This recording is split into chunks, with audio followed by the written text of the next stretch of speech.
The Unreal Engine 5 visuals are doing some heavy lifting here. From the plague ridden street to the gothic architecture, it screams dark perfection fantasy. But here's my question for you all. Did anyone else watch the trailer and immediately want to grab a crossbow and hunt vampires?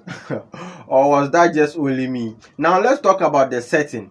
Vale Sangora, a medieval European region steeped in plague, famine, and oh yeah, vampires lurking in the shadows.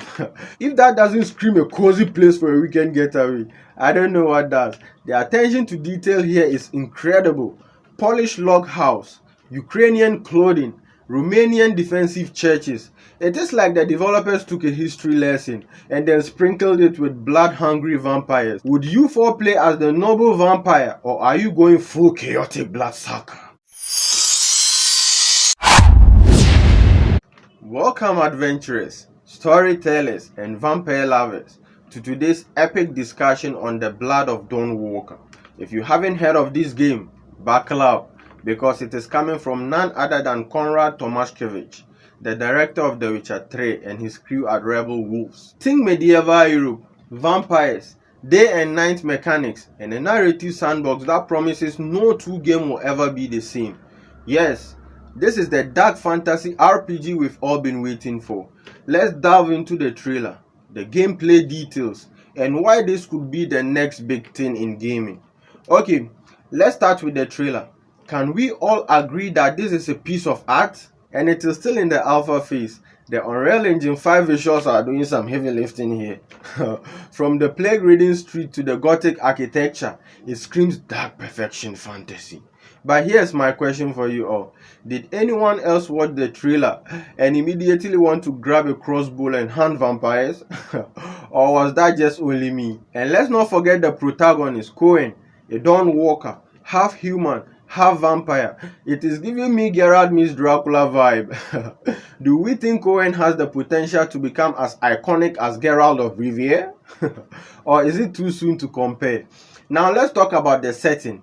Vale Sangora, a medieval European region steeped in plague, famine, and oh yeah, vampires lurking in the shadows. If that doesn't scream a cozy place for a weekend getaway, I don't know what does. The attention to detail here is incredible. Polished log house, Ukrainian clothing, Romanian defensive churches. It is like the developers took a history lesson and then sprinkled it with blood-hungry vampires. Here's a fun one for you. If you could take a vacation to one fictional medieval location, where would it be? Personally, I'd pick anywhere that doesn't have vampires trying to snack on me. Alright, let's geek out over the gameplay. This game is a narrative sandbox, meaning every playthrough is unique. You've got 30 in-game days and nights to save your family. No pressure here, right? What I love here is the day and night cycle. During the day, Coen relies on weapons. At night, it is vampire powers time. So here's my question to you. Are you team sneaky vampire or team daylight warrior? Oh, and the blood hunger mechanic. This is where things get dark. You will have to feed either on strangers or, wait for it, your allies. Imagine betraying your best in-game friend because you are starving. How do you even recover from such guilt? Or are you all like, sorry buddy, but it is dinner time? Let me know. Would you four play as the noble vampire, or are you going full chaotic bloodsucker? Now we cannot ignore the pedigree behind this game. Konrad Tomaszkiewicz, Matthias Tomaszkiewicz, and a whole squad of ex-CD Projekt Red developers. These are the people who gave us Witcher 3 and the Cyberpunk 2077. But here's the thing, with such big names, the expectations are sky high. Do you think they can deliver? Or is there a chance this could fall into the dreaded overhyped RPG category?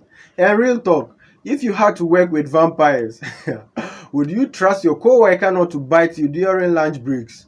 Ask them for a friend. Finally, let's talk tech. The Blood of Dawnwalker is dropping on PC, PlayStation 5, and Xbox Series X and S. Expect ray tracing, next generation lighting, and the whole visual feast. But here's a funny thought. How many of you are already sweating about your PC specs? Because let's be honest, if your rig struggles with The Witcher 3, it is probably going to cry when you boot this game up. Alright guys, that's everything we know about the Blood of Dawnwalker. Between the unique gameplay, the vampire lore, and the next generation graphics, this is shaping up to be a must play for RPG fans. Now I want to hear from you. What excites you most about this game? And be honest, are you Team Coen the noble hero, or are you embracing the dark side?